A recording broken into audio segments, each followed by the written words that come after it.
안녕하세요. 2022년 1월 21일 제가 반대해왔던 조계종의 전국 승려 대회가 개최가 되었습니다. 이 대회를 보고 여러모로 참담함을 금할 길이 없었습니다. 불교인으로서 마땅히 대자대비한 모습을 보여주어야 할 이번 조계종의 대회는 마땅히 지탄받아 마땅할 있어서는 안 될 대회였습니다. 그런데 스님들이 하나같이 자신이 무슨 잘못을 하고 있는지 모른다는 얼굴로 아주 당당하게 요구를 목소리에 핏대를 세워가며 요청하며 재창하며 정부를 비판하고 자신의 이익을 위해서 목소리를 드높였습니다. 조계종이 개혁하기 위해서는 무엇이 필요한가? 라는 생각을 떠올리게 만드는 시간이었습니다.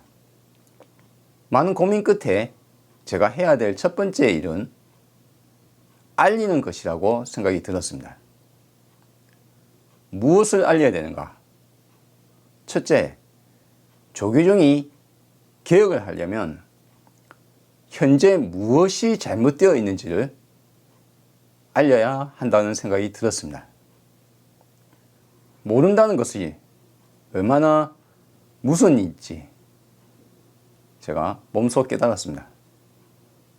오늘 맨 처음에 잡아야 될 소재는, 첫째는 코로나 시국이 얼마나 힘들고 어려운데 스님들이 전국 승려 대회를 연다는 것이 과연 어떤 느낌인지 그걸 먼저 말해야 되겠습니다. 많은 국민들이 코로나가 닥쳐오고 중국에서 공포와 분노, 좌절, 절망, 힘들어했습니다. 갑작스럽게 닥쳐온 공포로 중국과의 모든 것을 끊어야 된다는 요청도 있었고, 정부는 그걸 결국 받아들이지는 않았지만 외국인들을 아예 들어오지 못하게 해야 된다라는 주장도 있었습니다. 정부의 슬기로운 판단으로 다행히 코로나에 대한 대처는 전 세계 최고의 수준을 보여주고 있습니다. 그런데 이 전 세계 최고의 코로나 대처는 바로 국민의 자발적인 참여가 있었기 때문에 가능했습니다. 대한민국의 국민들은 자신들이 자유를 침해받고 경제적으로 힘들어도 국가에서 내린 지침은 따르는 것이 옳다는 것을 알고 있기에 힘들고 어려워도 다들 따르고 있었습니다. 이 지침에 따르지 않는 사람들이 있어 왔습니다. 우리는 2년 동안 TV를 보면서 뉴스를 보면서 아니 왜 저 사람들은 모이지 말라는데 모이는 걸까? 아니 왜 저 종교인들은 모이지 말라는데 왜 모여서 저렇게 목소리에 핏대를 올려가면서 이야기하는 걸까? 아니 왜 저 사람들은 한가득 앉아서 전부 다 걸려서 전국으로 퍼뜨리게 했을까? 그런 종교 행위를 보면서 저는 가슴 한켠으로는 다행스럽다고 여겼습니다. 불교계는 그런 내용이 좀 적었기 때문이죠. 거의 크게 뉴스가 나지 않을 만큼 불교계는 지침을 잘 따랐던 것 같습니다. 운이 좋았거나. 그러면 생각을 한번 해봅시다. 이 조계종의 이번 전국 승려 대회는 방역 지침이 있다는 것입니까? 조금만 생각해도 그렇게 많이 모이는 것을 대회를 지침이 따랐을 거라는 생각이 안 들죠. 우리는 밤 9시만 넘어가면 음식점이 문을 닫는, 저는 부산이거든요. 이제 지역마다 조금씩 다르기 때문에 현 시점은 그렇습니다. 뭐 4명 이상 모이지 말라, 6명 이상 모이지 말라 이렇게 왔다 갔다 하고, 그걸 자영업자들은 자영업자들대로 돈을 벌 수 없으니까 죽을 것 같이 힘든데, 이걸 이용하는 이용자들은 너무 답답하고, 그 카페에 가기도 힘들고 밥을 먹기도 힘들고 술 한잔 하기도 힘들고 모이지 말라니까요. 사람은 소통의 인간입니다. 모여서 이야기하고 성토도 하고 낄낄거리고 웃기도 하고 해야 된단 말이에요. 근데 모이지 말라니까 너무 답답하잖아요. 이제 구정도 눈앞입니다. 구정 때도 이제 그 이야기 나올 거 아니에요. 예, 가급적 모이지 말라. 우리 신정 때도 그랬고 작년 추석 때도 그랬습니다.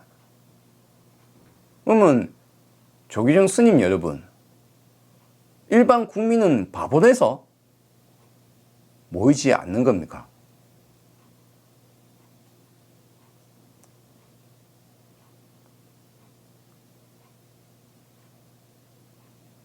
일반 국민은 바보입니까? 일반 대중은 바보라서 지키고 여러분들은 기족이라서 정부의 말을 듣지 않아도 되는 겁니까? 다른 사람들에게 피해가 가도 자신의 이득을 위해서 일을 해야 됩니까?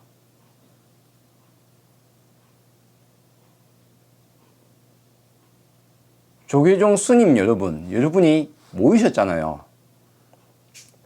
모이셨습니다. 정부의 무엇인가를 규탄하기 위해서 모였어요.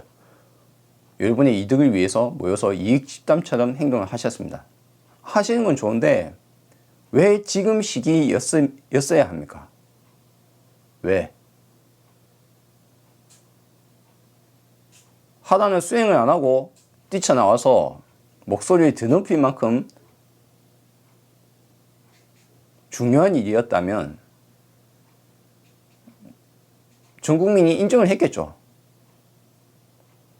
저는 한 스님 나와서 목에 핏대를 세어가면서 큰 목소리로 스님답지 않게 경문을 외치는 것을 보았음에도 불구하고 그 어느 것 하나 동감되는 부분이 없었습니다. 오히려 지금 핏대어 목소리 높여서 외치는 그 내용들이 하나같이 저의 스님에게 어울리지 않는, 오히려 반대되는 것을 주장하고 있었습니다. 앞으로 그런 것들도 계속 이야기할 겁니다. 그게 주축이 될 거예요. 조계종 스님들이 도대체 무엇을 잘못했는지조차도 모르고 있는 답답한 상황. 여러분들은 이번 전국 승려 대회로 인해서 전 국민에게 여러분의 어리석음을 온몸으로 보여주셨습니다. 조계종의 대개혁이 있을 때까지 저는 이제 앞으로 꾸준히 영상을 올릴 겁니다. 저도 한번 해정 언론으로 규정 지어 보십시오.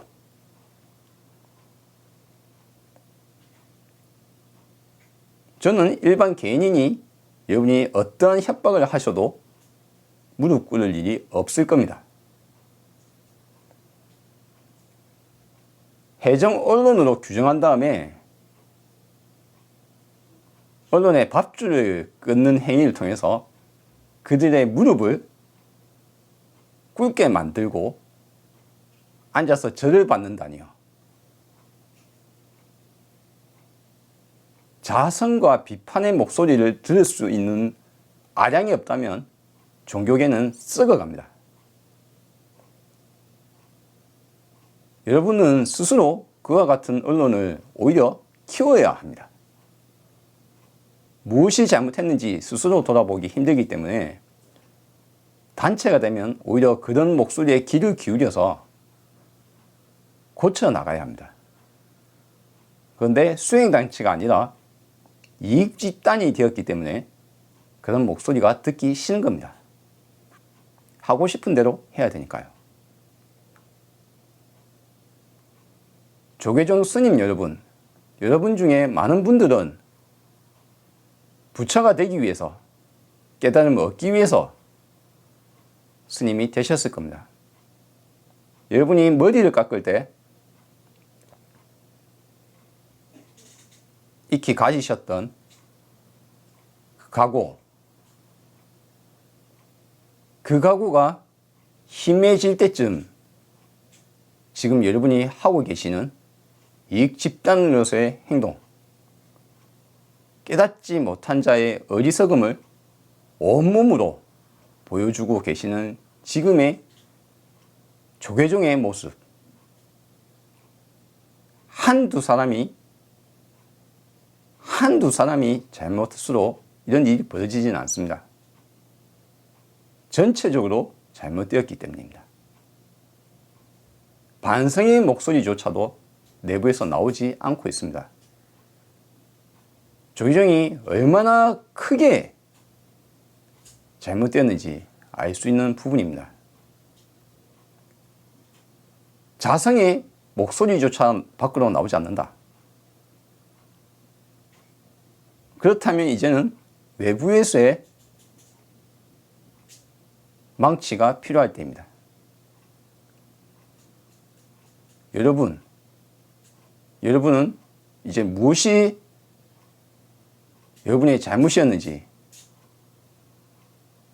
따박따박 듣게 될 것입니다.